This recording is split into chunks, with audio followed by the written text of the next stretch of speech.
Miren, esta breve historia que acabamos de leer en este momento es algo así como la historia de un juicio. A lo mejor nos recuerda un poquito algunos programas de televisión. Creo que ahorita ya no hay ninguno, pero hubo un tiempo, yo me acuerdo que había algunos, hace muchos años, algunos programas populares que se trataban de juicios, ¿verdad? Y que veíamos ahí cómo se juzgaba a alguna persona, y había un juez, y había un jurado, y hay un abogado defensor, y hay un fiscal que acusa. Bueno, tal parece que esta breve historia se parece un poquito a un juicio, pero para que lo podamos entender correctamente es necesario, como lo tenemos que hacer siempre con la Escritura, tener el contexto de cómo se da esta narración que nos hace el Evangelio de Juan. Tendríamos que ir hasta el capítulo 7, ahorita no lo vamos a hacer, pero yo se los voy a comentar, para entender el contexto en el que se da esta narración. Acaba de pasar o se acaba de celebrar una de las 3 fiestas anuales de peregrinación que tenían los judíos. Los judíos tenían 3 grandes fiestas en las cuales todo el mundo tenía que venir a Jerusalén. Uno de ellos era la fiesta de la Pascua, el otro era la fiesta de las semanas o Shavuot, que nosotros ahora conocemos como Pentecostés, y la tercera era esta fiesta que era la fiesta de los tabernáculos, o también conocida como fiesta de Sukkot. El Sukkot, por cierto, y esta es nada más cápsula cultural, el Sukkot lo celebran todavía los judíos el día de hoy. Es más o menos, nuestros calendarios no son igualitos, y por eso no coinciden, pero entre el mes de septiembre, octubre, no me di a la tarea de buscar este año cuándo lo van a celebrar, pero es una festividad que, de acuerdo con el libro de Levítico, se celebra a partir del día 15 de un mes llamado Tishin, y se celebra durante 7 días, es decir, del día 15 al día 22. Y ustedes van a decir que tiene que ver eso con la historia que acabamos de leer ahorita. Bueno, hay un significado en todo eso. ¿Qué se celebra en la fiesta de Sukkot? Básicamente, ¿qué es lo que celebran los judíos? Los judíos celebran concretamente, es un memorial, es un recordatorio de los 40 años que estuvieron en el desierto. Esos 40 años en los cuales estuvieron vagando por el desierto hasta llegar a la tierra prometida, pero también por la temporada en la que se celebra, les decía, septiembre, octubre, más o menos, finales de verano, principios del otoño. Es una fiesta agrícola también, cuando se está recogiendo la cosecha de algunos frutos, sobre todo de árboles frutales. Pero además hay una implicación de esta fiesta que tiene que ver con uno de los profetas, Zacarías, uno de los profetas menores. Y aquí sí les voy a pedir, por favor, que ustedes busquen en sus Biblias en este momento Zacarías 14:16. Y les prometo que con esto comenzamos a ligar lo del pasaje que acabamos de leer. Zacarías capítulo 14, versículo 16. ¿Alguien lo puede leer en voz alta, fuerte, clara? Y todos los que sobrevivieren de las naciones que vinieron contra Jerusalén subirán de año en año para adorar al Rey, a Jehová de los ejércitos, y a celebrar la fiesta de los tabernáculos. Ok, ¿fue 14:16? ¿Sí? Ok, bien. Este versículo que acaba de leer la hermana Laura habla de la fiesta de los tabernáculos y habla de la venida de Jehová, de la venida del Señor, y por lo tanto de la venida del Mesías. Concretamente, tal vez en la versión que yo leí, ya me acordé que yo preparé este mensaje con la Biblia de las Américas, pero habla específicamente de la venida del Mesías. ¿En qué relación tiene la fiesta, el recordatorio de los 40 años en el desierto, la fiesta agrícola de levantar los frutos y el anuncio de la venida del Mesías? Miren, hay un común denominador en esas 3 cosas. Tiene que ver con la gracia de Dios. Tiene que ver con la gracia de Dios. La gracia que Dios tuvo al sostener a su pueblo 40 años, mientras ellos habitaban en tiendas de campaña, mientras comían únicamente maná, mientras tenían que sacar agua de la roca, y el Señor lo sostenía, lo sostuvo durante 40 años, que nos va a decir la Escritura, 40 años en los cuales su ropa no se gastó, en los cuales su calzado no se gastó, porque la gracia del Señor lo sostuvo durante ese tiempo. Cuando recordaban también el levantar los frutos, la cosecha de finales de verano, principios de otoño, es la gracia de Dios también manifestándose de esa manera para sostener a su pueblo. Y finalmente, cuando nos recuerda la fiesta del tabernáculo, la venida del Mesías es la manifestación más grande de la gracia de Dios. Yo les decía hace un momento que el pasaje que habíamos leído de Juan capítulo 8, versículos 1 al 11, tenía que ver con un juicio. En realidad, el tema central de este pasaje, si tuviéramos que agarrar un tema central, el tema es gracia. Lo que vamos a ver en este pasaje es la gracia de Dios. Y entonces no es casualidad que este evento se lleve a cabo, ocurra al día siguiente de que se termina la fiesta de los tabernáculos. Fiesta a la cual el Señor había subido, el Señor Jesucristo había subido y había anunciado cosas tan importantes como, por ejemplo, decirle a la gente que lo escuchaba, decirle: si alguno tiene sed, venga a mí y beba.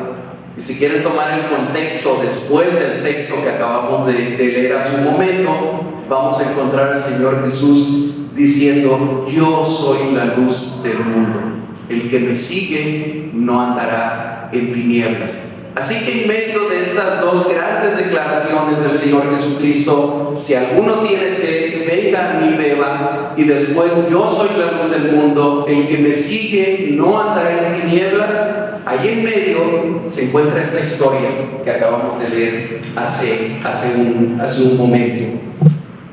La fiesta había terminado. Nos dice en Juan 8:1. Tengo que agarrar desde el versículo 53 del capítulo 7. Dice: cada uno se fue a su casa, habiendo ya terminado la fiesta, y Jesús se fue al monte de los olivos. Y por la mañana volvió al templo, y todo el pueblo vino a él, y sentado él les enseñaba. La fiesta ya había terminado, una fiesta de peregrinaje. Miles y miles de judíos que vivían en otros lugares, en otros países, en otras ciudades, comenzaban a volver nuevamente a sus casas. La ciudad de Jerusalén, que se había visto abarrotada durante esos 7 días de la fiesta de los tabernáculos, comenzaba a vaciarse, comenzaba a quedarse nuevamente sola, y el Señor Jesucristo volvía a sus actividades habituales. Así que Él regresa al templo, aunque ya la fiesta había terminado, y está enseñando a las personas que lo escuchaban. Y de repente su sermón, su clase, su enseñanza se ve súbitamente interrumpida, porque llega un grupito, no sabemos cuántos, pero sí nos dice Juan que eran escribas y fariseos, seguramente escribas y fariseos de la más alta alcurnia, seguramente gente muy bien preparada en las escrituras, como eran los fariseos y como eran los escribas. Vienen a donde está Jesucristo, interrumpen la enseñanza que Jesús está dando, porque tienen un asunto tremendamente importante que compartir con el Señor Jesucristo. Traen con ellos a una mujer que dice ahí en la Escritura que fue sorprendida en el acto de adulterio. Dirían en el argot judicial o policial, fue sorprendida en flagrancia. O diríamos nosotros en un lenguaje más popular, la agarraron con las manos en la masa. No tenía para dónde hacerse. Dice ahí, fue descubierta, fue sorprendida en el acto del adulterio, así que es traída delante del Señor Jesucristo, y le dicen al Señor Jesucristo: Maestro, esta mujer fue sorprendida pecando, fue sorprendida en el acto mismo del adulterio, y Moisés nos dice en la ley que debe de ser apedreado, que debe de morir apedreado. Señor, ¿qué opinas? ¿Tú qué dices? ¿Tú qué dices a eso? A ver, y aquí tenemos que irnos ubicando un poquito en lo que enseña la Escritura. ¿El adulterio es un pecado? Sí, si nosotros vamos a Éxodo capítulo 20, versículo 14, o también a Deuteronomio capítulo 5, versículo 18, dos pasajes en los que se encuentran los 10 mandamientos, vamos a encontrar que el séptimo mandamiento que se menciona ahí es precisamente no cometerás adulterio. Pero no solamente es en los 10 mandamientos, no solamente es Éxodo y Deuteronomio. Por ejemplo, Levítico capítulo 18, versículo 20 dice: no tendrás acto carnal con la mujer de tu prójimo. Pero va más allá todavía, porque el Señor Jesucristo en el Sermón del Monte, Mateo capítulo 5, el Señor Jesucristo enseña que el adulterio va más allá del acto carnal del que habla el Levítico. Y dice: cualquiera que vea a una mujer para codiciarla, ya adulteró con ella en su corazón. Obviamente, como siempre les recuerdo a las mujeres, esto se aplica también a las mujeres hacia los hombres, no es un pecado exclusivo de los hombres, pero el Señor Jesucristo lo presenta así de esa manera. Y resulta que a esta mujer le resultó real lo que el Señor Jesucristo enseña en otra parte, en Marcos 4:22, cuando Él dice: porque no hay nada oculto que no haya de ser manifestado, ni escondido que no haya de salir a la luz. Fíjense lo que el Señor Jesucristo enseña ahí en Marcos: no hay nada oculto que no vaya a salir a la luz, no hay nada oculto que no haya de ser manifestado. Ustedes y yo, hermanos, un día vamos a estar delante del Señor, y ahí no habrá secretos, no habrá cosas hechas a escondidas, no habrá cosas de las que qué bueno que nadie se dio cuenta, qué bueno que nadie se enteró. Ahí estará toda nuestra vida totalmente abierta delante de Él. Pero esta mujer, ese tiempo se le adelantó, ese tiempo vino antes, fue descubierto su pecado. Y hace poquito en redes sociales circuló por todo el mundo un evento que a muchos les daba risa, y para otros de nosotros que veíamos el evento dijimos: qué trágico, esta famosa, ¿cómo le llaman? Kiss Cam, que va ahí tomando las gradas. Eso fue en un concierto y salen en unas pantallas gigantes, ¿no? Y resulta que enfocan a una pareja. Yo creo que casi todo el mundo lo ha visto en la televisión o en alguna de las redes sociales, ¿no? No la vieron, pasó en casi todos los noticieros. Resulta que hay una pareja que está abrazada. Bueno, están parados, es un concierto de algún grupo muy famoso, cantante muy famoso, y él la está abrazando. Como a veces los esposos estamos abrazados, él se ve que es más alto que ella y entonces la está abrazando, están con otras personas ahí, y de repente zoom, la cámara los enfoca, sale en la pantalla gigante, y en ese momento él literalmente se tira al suelo, literalmente, y ella se voltea a un lado, y bueno, ya el que estaba ahí, siempre hay un animador que está diciendo, y dice: o son muy tímidos o les cachamos en algo. Resulta que los dos eran casados, resulta que él era jefe de ella en una empresa muy grande en Estados Unidos, y bueno, ya dejó de ser noticia, ya no sabemos qué haya pasado con el matrimonio de ambos. Pero ahora que yo estaba preparando este mensaje, inevitablemente me acordé de esa escena, porque la vi en la televisión, y dije: qué tremendo cuando algo así es descubierto súbitamente. Eso le pasó a aquella mujer. No había ninguna duda de su culpabilidad. No, ese no era un punto a discusión. No había ninguna duda de que ella fuera culpable.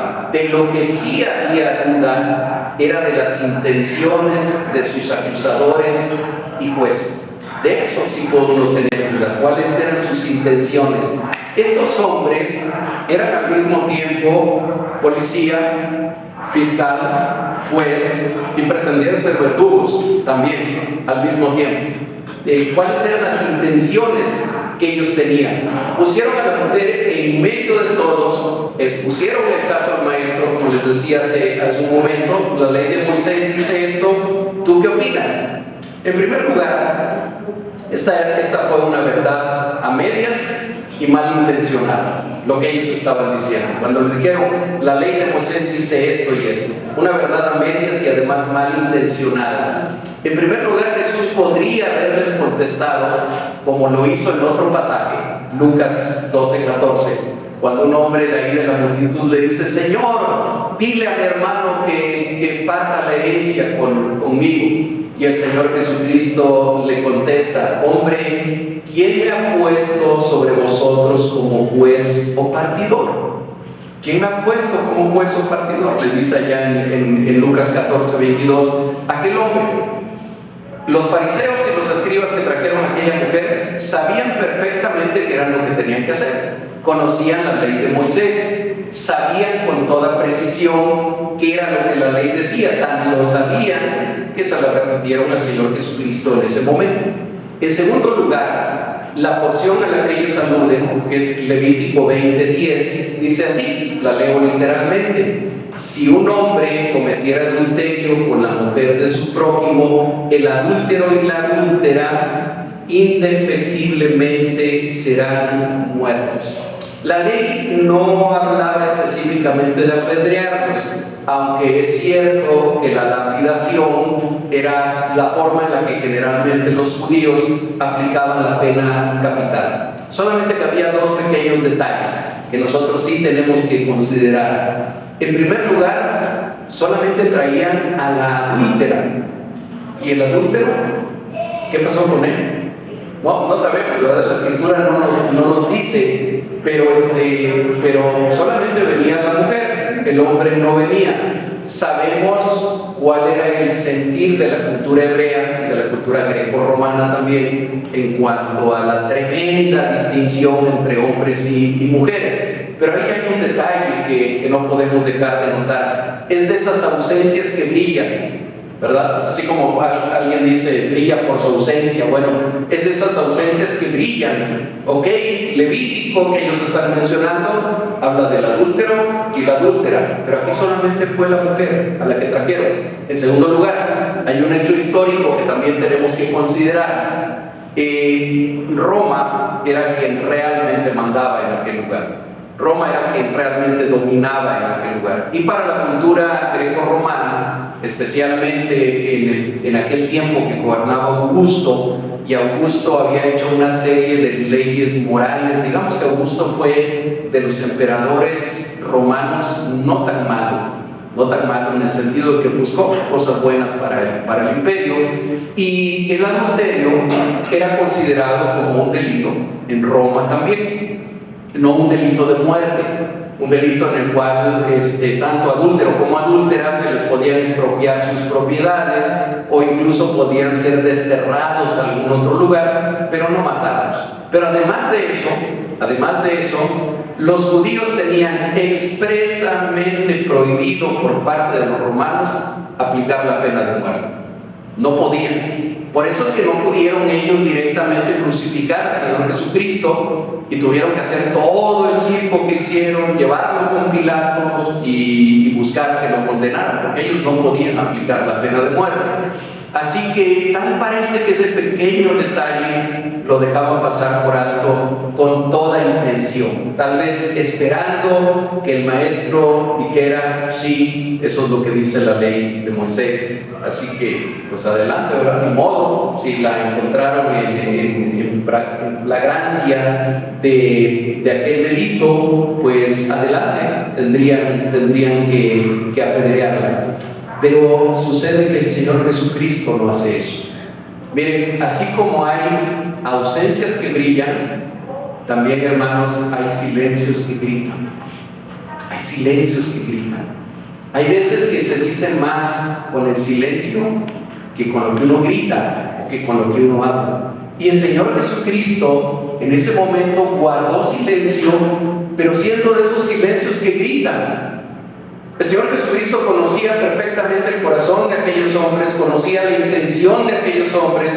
Ellos estaban buscando ponerle una trampa, ellos estaban buscando que Jesús se equivocara para entonces tener con qué acusarlo. Les pasó más o menos igual que cuando después le preguntan sobre el impuesto, si era lícito o no pagarle impuesto al César. Ellos decían: aquí está atrapado Jesús.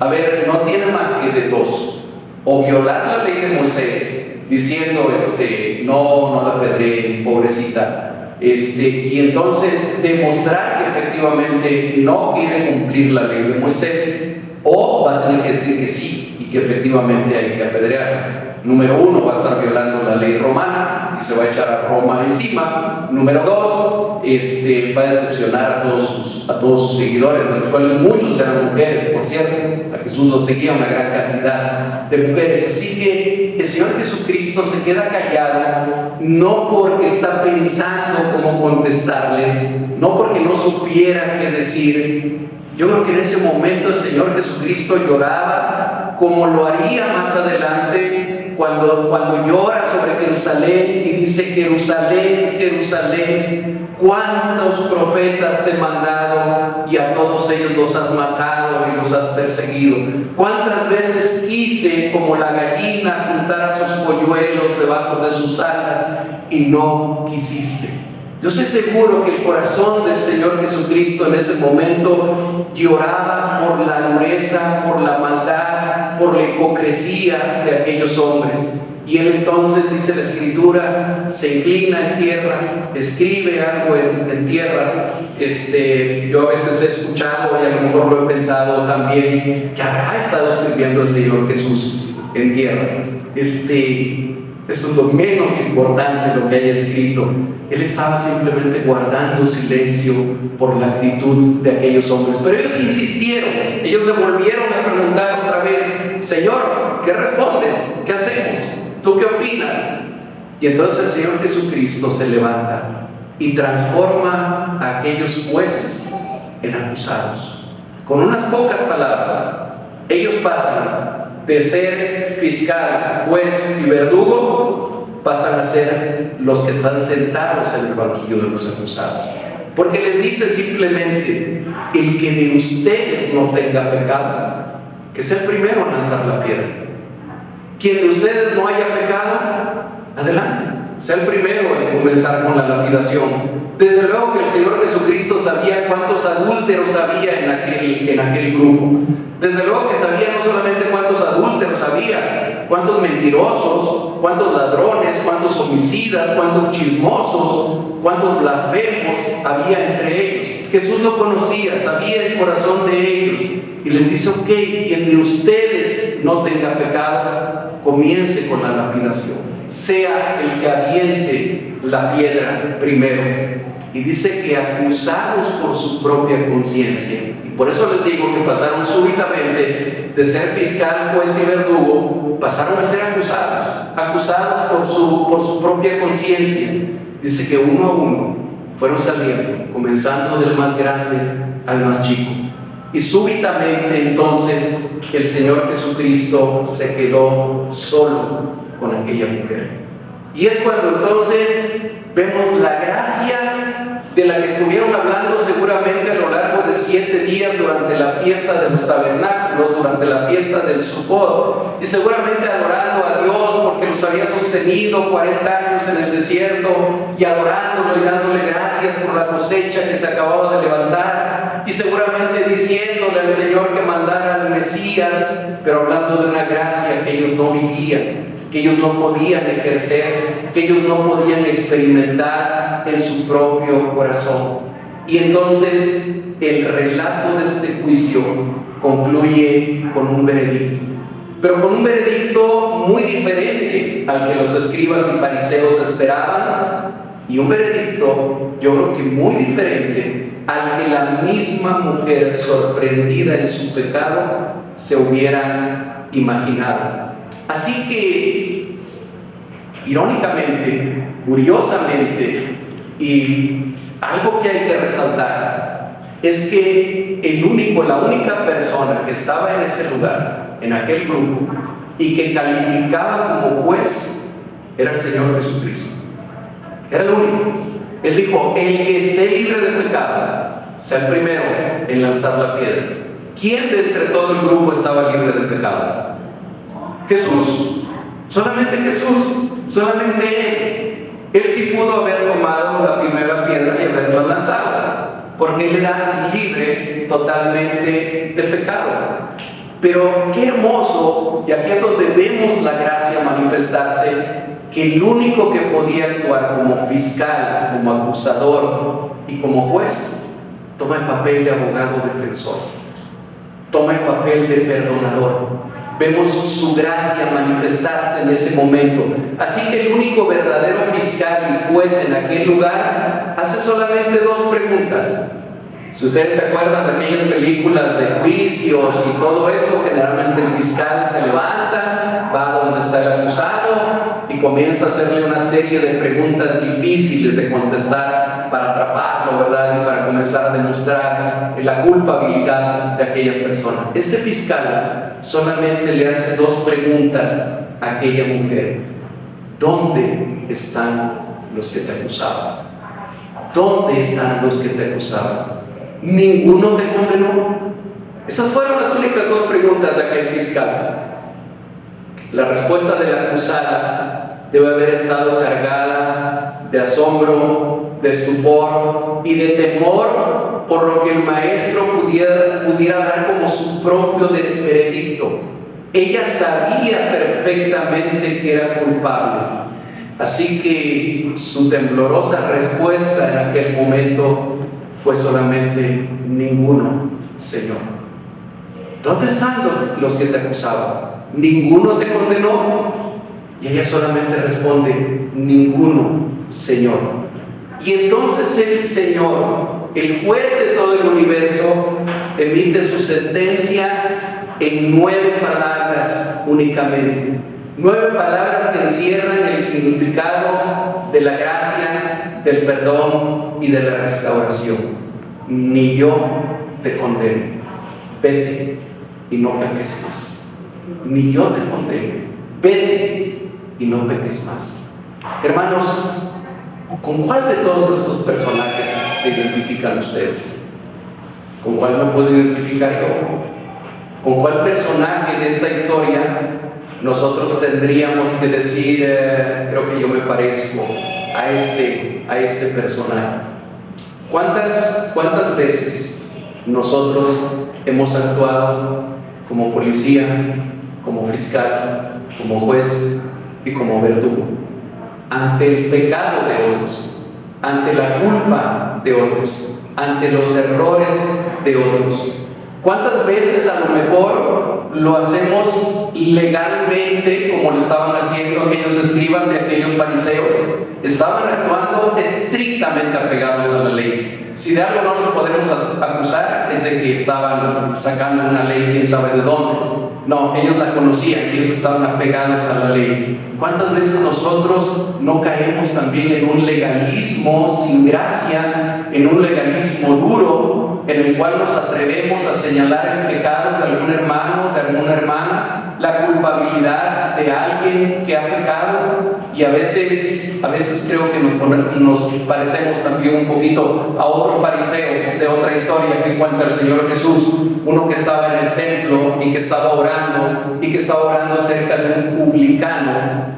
Lo peor que había para los judíos era un publicano, y le decía al Señor: Señor, te doy gracias porque mira, yo ofrendo de todo lo que tú me das, diezmo de todo lo que me das, ayuno no una vez, sino ayuno 2 veces a la semana. Gracias, Señor, porque no me has hecho como ese publicano pecador que está ahí. Y el Señor Jesucristo dice en aquella historia que aquel publicano no podía ni siquiera levantar el rostro, estaba orando, se golpeaba su pecho y él decía: Señor, sé propicio a mí que soy pecador.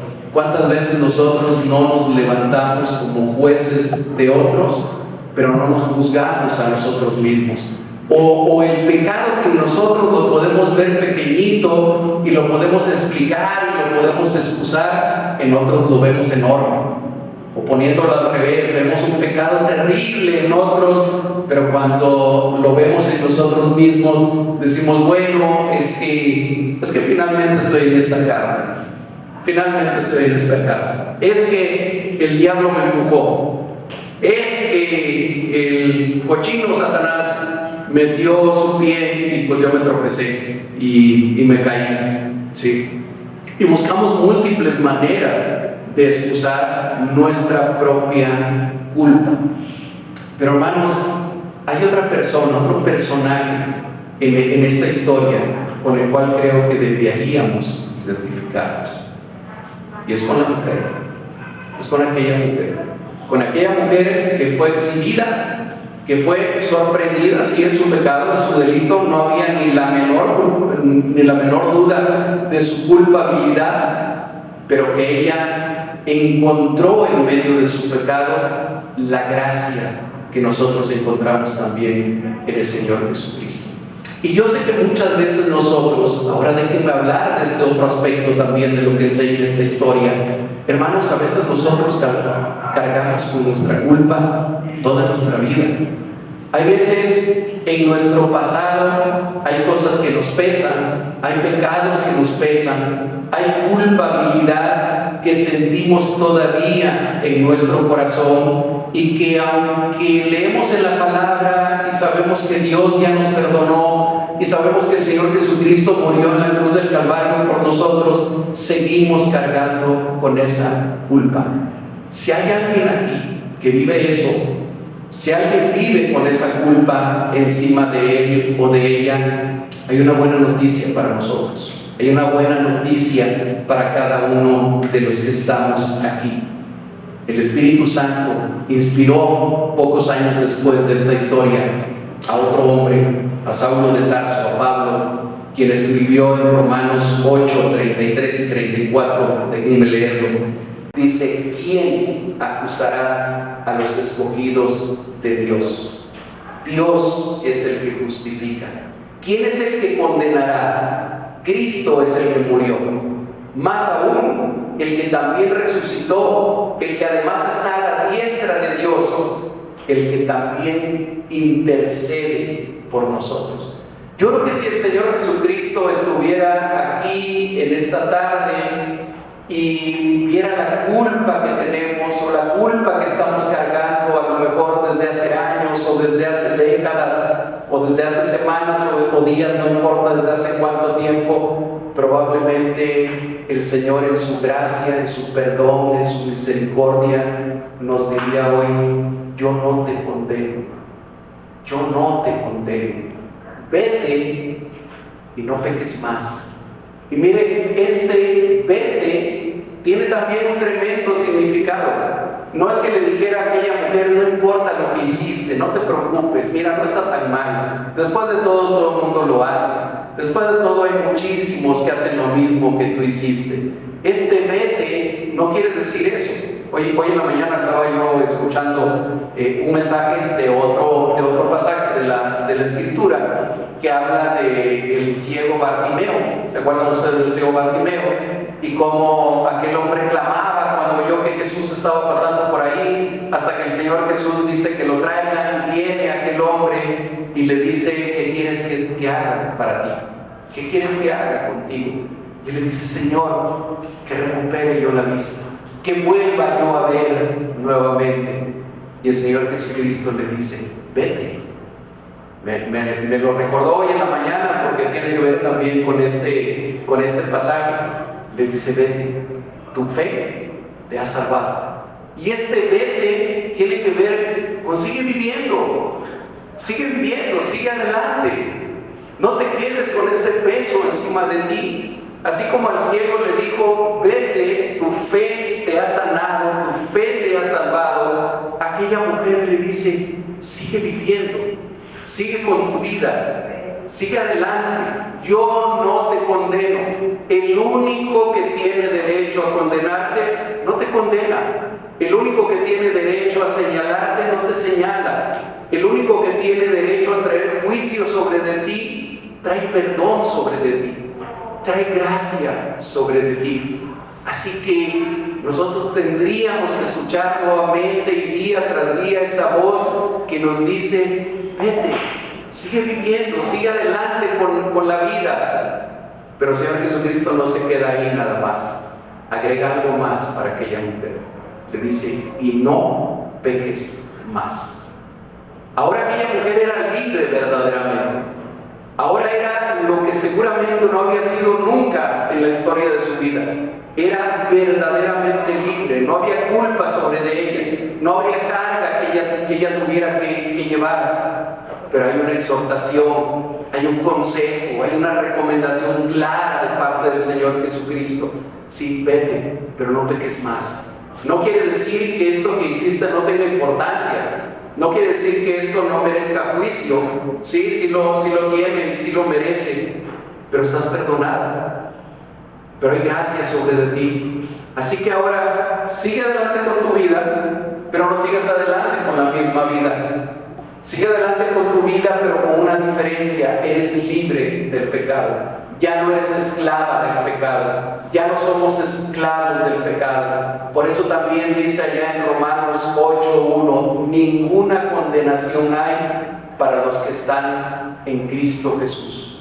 Así que, amado hermano, amado hermana, 8:1, no sigamos con nuestra carga. No salgamos de este lugar llevando una carga encima de nuestros hombros todavía. No es necesario. El Señor no quiere que lo hagamos, pero el Señor tampoco quiere que nosotros sigamos en nuestra misma vida de pecado. Hay cosas que son aborrecibles delante de Dios. El adulterio es una de ellas. Pudiéramos hacer una lista mucho más larga de otras cosas que no son adulterio, pero que son aborrecibles delante de Dios. Pero lo más aborrecible que tú te puedas imaginar, el Señor Jesucristo ya lo pagó en la cruz del Calvario. La única obra verdaderamente válida que tenía que hacerse ya fue hecha hace 2000 años. Su sangre fue derramada en la cruz del Calvario. Si tú eres un creyente en Jesucristo, entonces, amado hermano, amada hermana, todos tus pecados han sido pagados en la cruz del Calvario.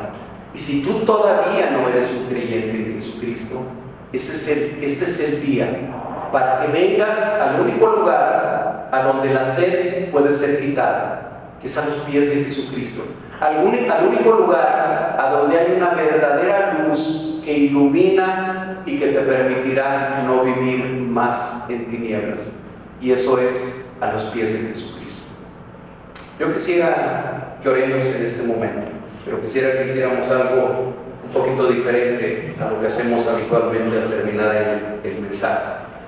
Yo voy a dejar unos instantes, unos segundos, probablemente un minuto, para que cada uno de nosotros oremos en silencio. Así que yo les pediría, por favor, que inclinen sus rostros, oren en silencio. Pregúntenle al Señor si hay alguna culpa que todavía están cargando hasta el día de hoy. Y si la hay, ese es el momento para pedirle perdón. Ese es el momento para dejar que la gracia nos alcance y que la gracia nos transforme. Y yo terminaré la oración después. Amado Dios y Señor, aquí estamos delante de tu presencia. Primeramente dándote gracias, Señor, por todo tu amor, por toda tu misericordia, por todo ese perdón que una y otra vez has traído a nuestra vida y has ejercido sobre nosotros. Nosotros que somos verdaderamente culpables, nosotros que sí hemos pecado contra ti, que te hemos fallado, que te hemos ofendido una y otra vez. Bendito sea, Señor, porque lo que hemos encontrado en ti no ha sido juicio, sino gracia. Porque lo que hemos encontrado en ti no ha sido condenación, sino perdón. Dios amado, tú conoces el corazón de cada uno de mis hermanos que están aquí presentes. Tú conoces el corazón de cada una de las personas que a través de las redes sociales quizá escuchen también este mensaje. Señor, tú conoces el corazón de cada uno. Hoy te pedimos, en el nombre de Jesucristo, que podamos escuchar nuevamente esa voz tuya en nuestro interior, diciéndonos una vez más: yo no te condeno, sigue viviendo, sigue adelante y no peques más. Y Señor, que eso nos lleve a ser verdaderamente libres, Tú le dijiste a aquellos que te escuchaban: conocerán la verdad y la verdad los hará libres. Bendito seas porque por tu gracia, Señor, nosotros hemos conocido esa verdad. Sabemos que el camino, la verdad y la vida eres tú. Señor, ahora que podamos vivir esa libertad para servirte, esa libertad para adorarte, esa libertad para no vivir más bajo el yugo del pecado. Gracias por todo lo que tú has hecho, Señor Jesucristo, y gracias por lo que vas a seguir haciendo en nuestras vidas de aquí en adelante. Te adoramos con todo nuestro corazón. En Cristo Jesús. Amén. Amén.